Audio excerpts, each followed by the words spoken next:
So in the 1800s, there were these two guys that were broke and kind of really down on their luck, and they heard that they could get a lot of money with wolf pelts.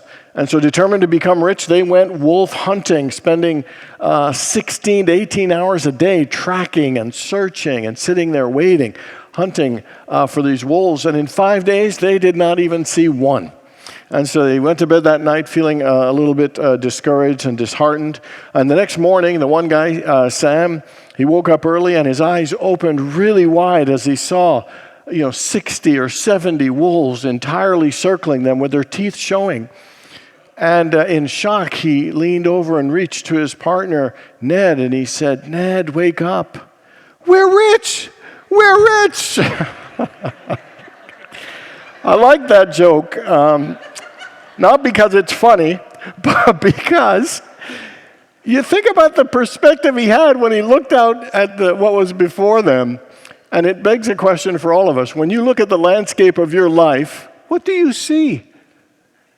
Do you see abundance and opportunity? Do you see hope and possibilities? Or do you see lack and limitation? Do you see frustration? Do you see the world snarling back at you? And so what would you need to have in your life for you to wake up and say, "I'm rich, I'm rich"? What would need to be different for you to feel more prosperous? And what would you need to achieve or change to say, "I am living my abundant life"?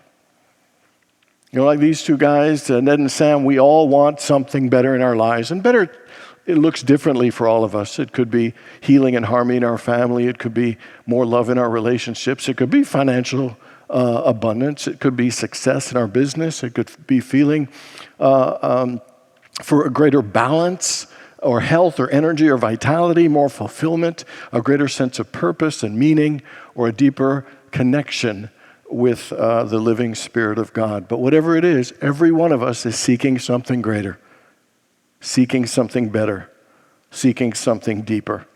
There are numerous passages in the Bible that say how God provides for us and how abundance is available for us. Here are some of them. Jesus said he came that we may have life and have it more abundantly. The 23rd Psalm says, "The Lord is my shepherd, I shall not want." 2 Corinthians said, "God is able to bless you abundantly, so that in all things, at all times, having all that you need, you will abound in every good work." The book of Jeremiah says, "For surely I know the plans I have for you, says the Lord, plans to prosper you, not harm you, plans to give you hope and a future." Jesus also said, "It's the Father's good pleasure to give us the kingdom, and whatever you ask in prayer, believe that you've received it, and it will be yours." And finally, he said, "With God, all things are possible." To me, these are some pretty big promises of prosperity. And I think they're powerful reminders of the level of abundance and goodness and blessings that are available to all of us. How many people would say that you believe that these promises are true and available to you? How many people would agree that we all would? There's an interesting experiment that was done. I cited in my prosperity class, and it was about having fish in this glass fish tank, and they were swimming around everywhere. And then after a while, they put a glass partition that cut off 2/3 of it, and the fish were only in the 1/3. And then after a few weeks, then they took out the partition, but the fish kept swimming only in that 1/3.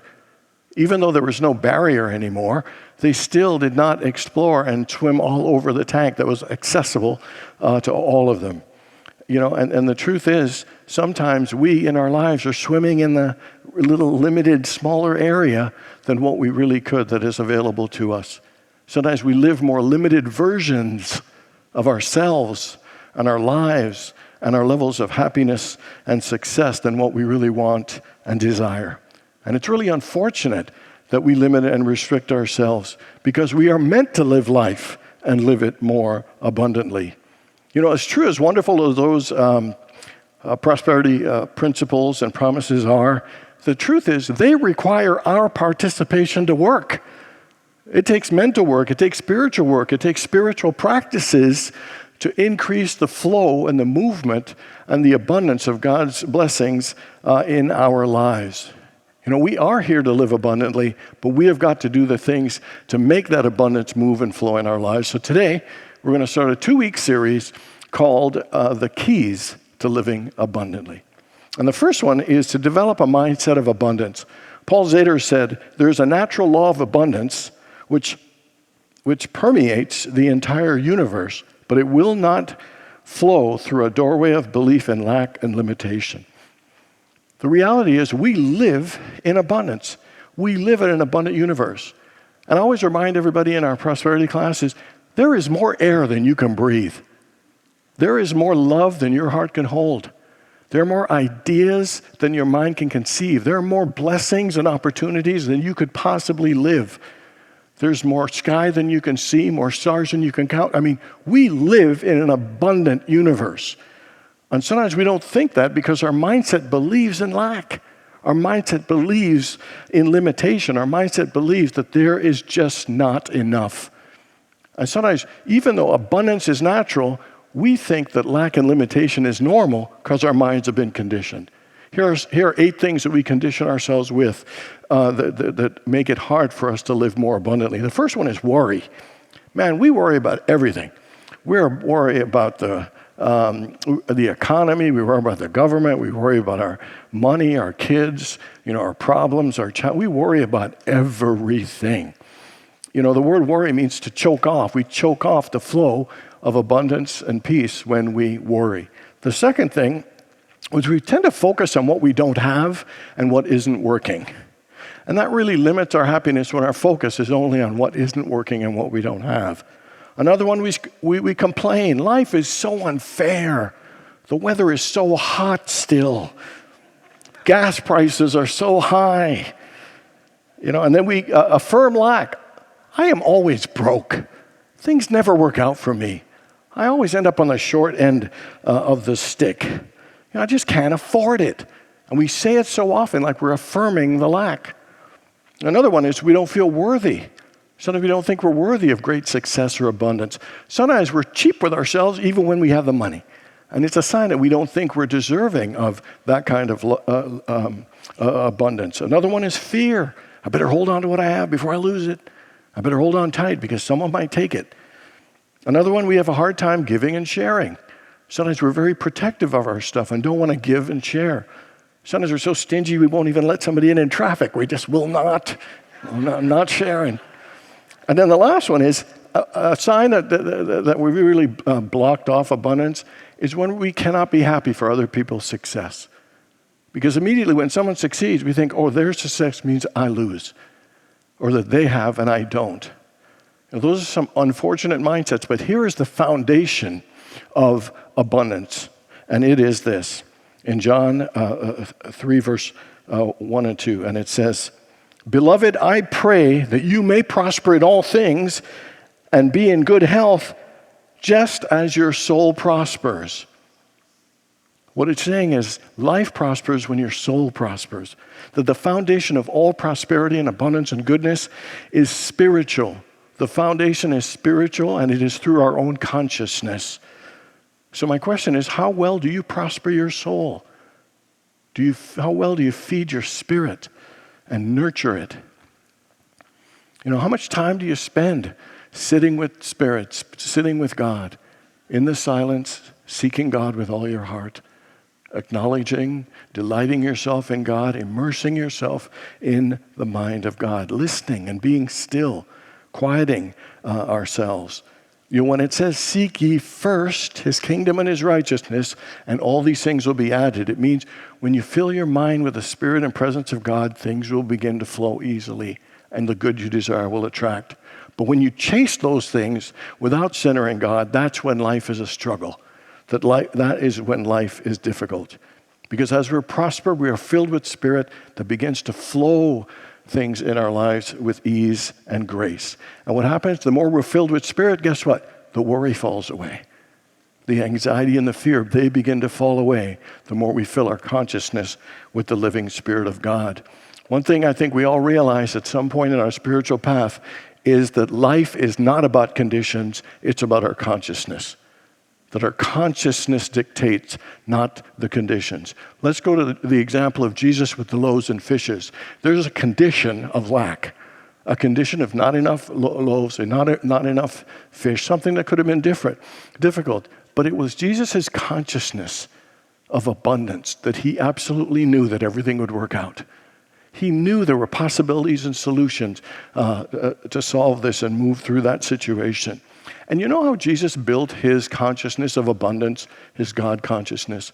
It was by consistently praying, 5 times a day. He prayed in the morning, he prayed midday, in the afternoon, in the evening, and at night, consistently. He built up a consciousness of abundance, a mindset of abundance, so that no matter what the situation was, he stayed calm.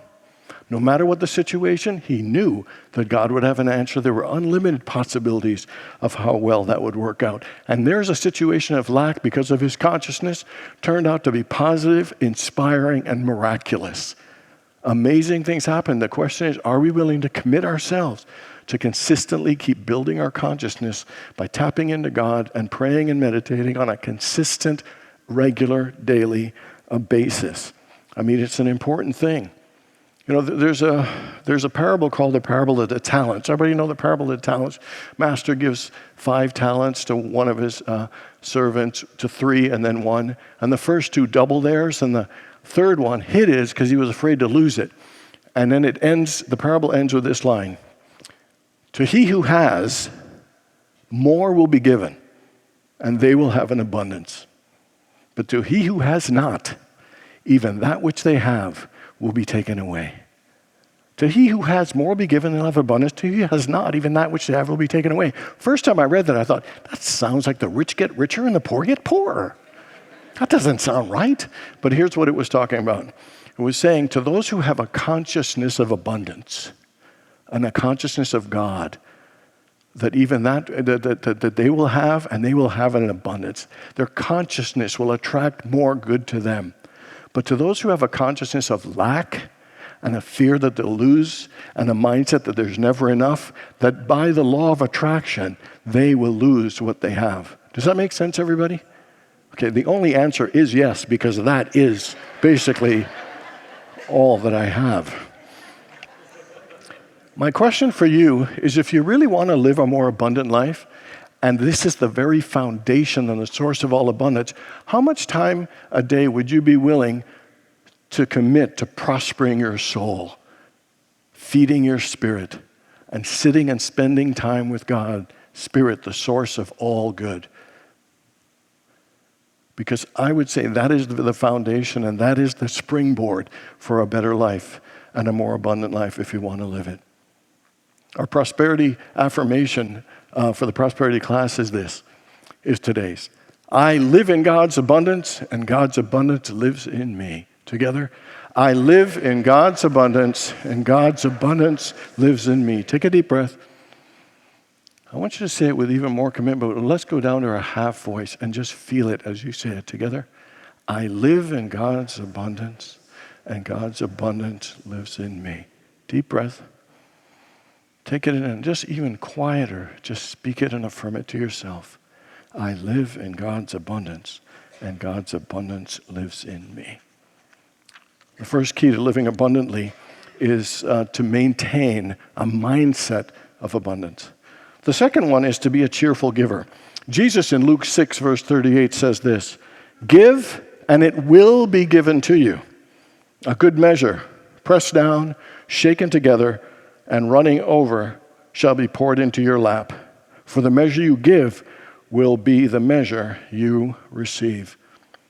Deepak Chopra said that the universe operates on a dynamic exchange, and it's called giving and receiving.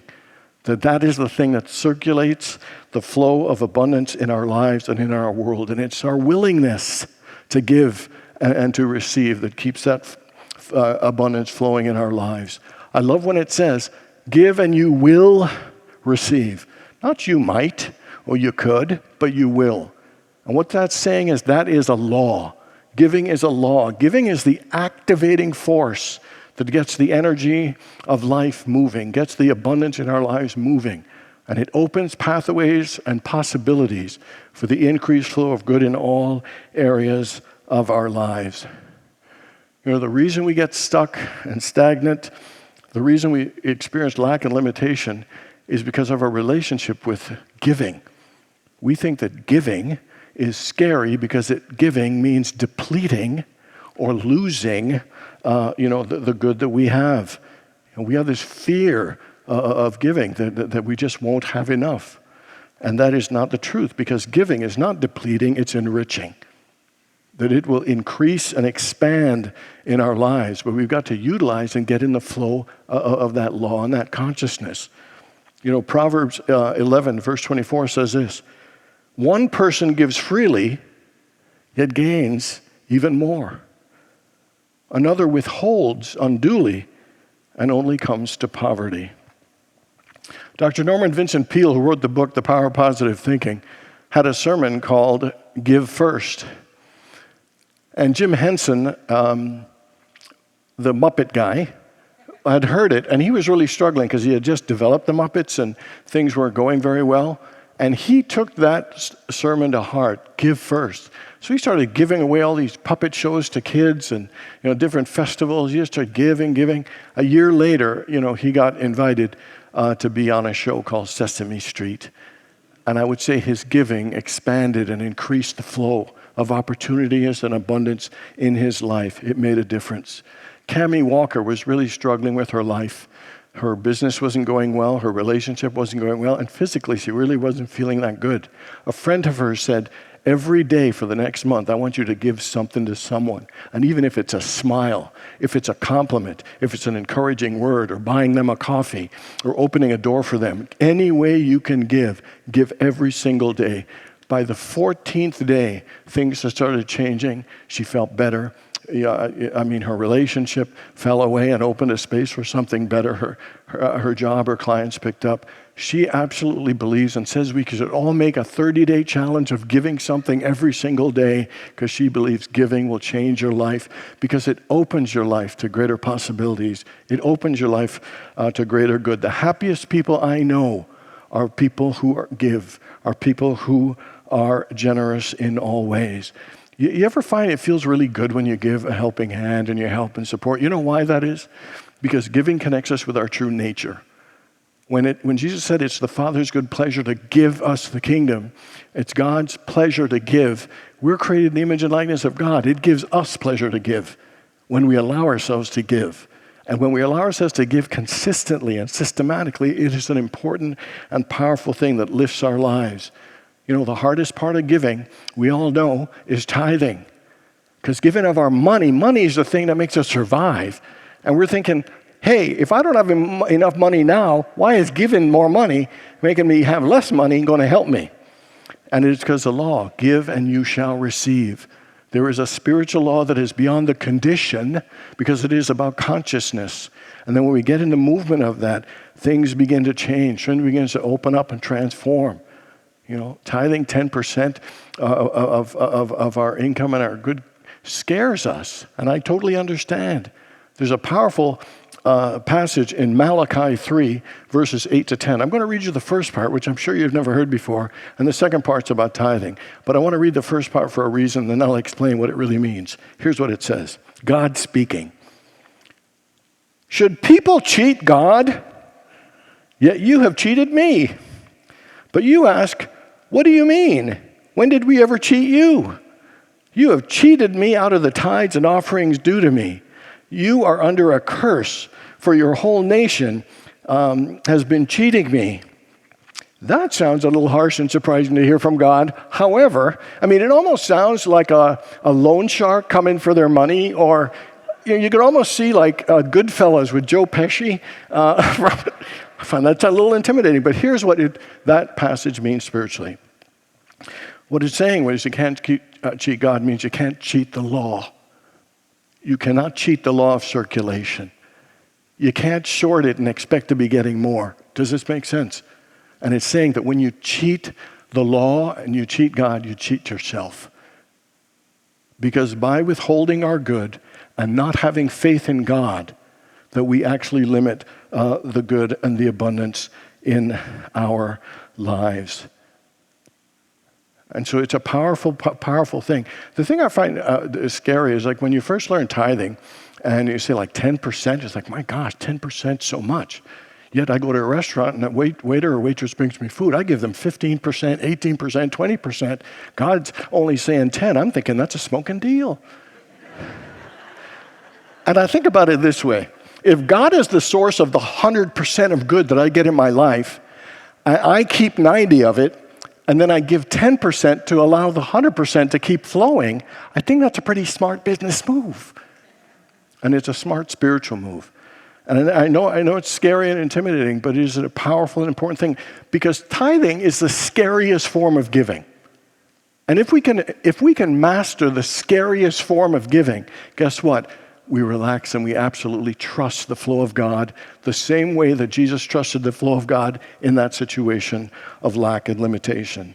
Here's the second part that Jesus said, that God spoke. Bring all the tithes into the storehouse so that there will be food in my house. If you do, I will open the windows of heaven and pour down for you an overflowing blessing that there will not be enough room to receive. Try it and put me to the test. And so it's saying this thing works. Nowhere else in the Bible does it say, put me to the test. And here's a beautiful scripture in 2 Corinthians that really shows how we are in control of the flow of abundance in our lives. Here's what it says. Whoever sows sparingly shall reap sparingly. But if you sow abundantly, you will reap abundantly. Each must give as he has decided to give in his heart, not reluctantly, not under compulsion, for God loves a cheerful giver. Then when we're able to do any giving in our lives, in all of the forms across the board, including tithing, and we do it cheerfully, joyously, with great faith, that amazing things will begin to increase and flow in our lives. If you look at the two foundations so far, it's saying that abundance comes by a consciousness that's built by consistently praying and meditating on a regular basis to build that consciousness. And then the second is to get into the law of circulation by giving systematically and consistently. But really, all God's laws are saying do them consistently and systematically. Gratitude should be done consistently and systematically. Forgiveness should be done consistently. Compassion could be done consistently. Love should be done consistently. And the more we get in that flow, the more we are in the flow of abundance in all areas of life. I am a cheerful giver. Together, I am a cheerful giver. I give in love because I love to give. I sow abundantly and I reap abundantly. I sow abundantly and I reap abundantly. And the final thing we're going to talk about today is to be a joyful receiver. You know, the law of circulation is giving and receiving. While giving activates the flow, receiving continues it in that process. How many people ever had a harder time receiving than giving? Anybody? I see some hands out there. Sometimes we have a hard time receiving. We've been taught things like, it is better to give than to receive. It's better to love others than ourselves. We hear these things to the point that we get conditioned into thinking that receiving is selfish, or it's needy, or narcissistic, or inconsiderate. And sometimes we feel guilty receiving. Sometimes we feel guilty having more abundance in our lives. And it creates a weird paradox. And here's the paradox. Is we all talk about, I want to live abundant life. I want more wealth, more prosperity. I want to win the lottery. We're hoping for millions. Then someone says, here, I got a gift for you. It's like, no, you really shouldn't have. I mean, somebody says, hey, that's a really beautiful dress. Oh, I got it on a discount rack. Your hair looks great. Oh, it's just a mess. No, you really did a good job. Oh, I could do a lot better than that. Isn't that interesting? We're saying, I want abundance. Bring it on, God. I want it all. Little thing comes, no thanks. Ever someone give you a gift, you say, no, I can't accept it. That's too expensive. That's too much. What kind of signal are we sending to the universe when we're saying, bring on this abundance, and as soon as little bits of it start coming, we say, no. And so, are you a good receiver? Where in your life are you having a hard time receiving? And can you begin to open a space to be a better receiver? One of the interesting things is when you don't receive and accept, when someone's trying to give, you're denying them the blessings of the good feeling of giving.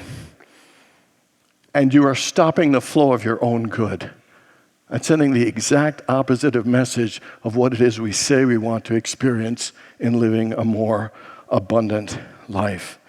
Mary Kupferle, a Unity minister, wrote a book called God Never Fails and said this: "It is the Father's good pleasure to give us the kingdom. Nothing so delights God as the willingness of his children to receive. Nothing pleases the giver more than to find an open and receptive channel through which to pour his blessings for manifestation." To me, receiving is about opening your heart to God, opening your heart to the abundance and the love and the joy and the peace and the wisdom and goodness of God. The next time someone gives you something, practice being a joyful receiver.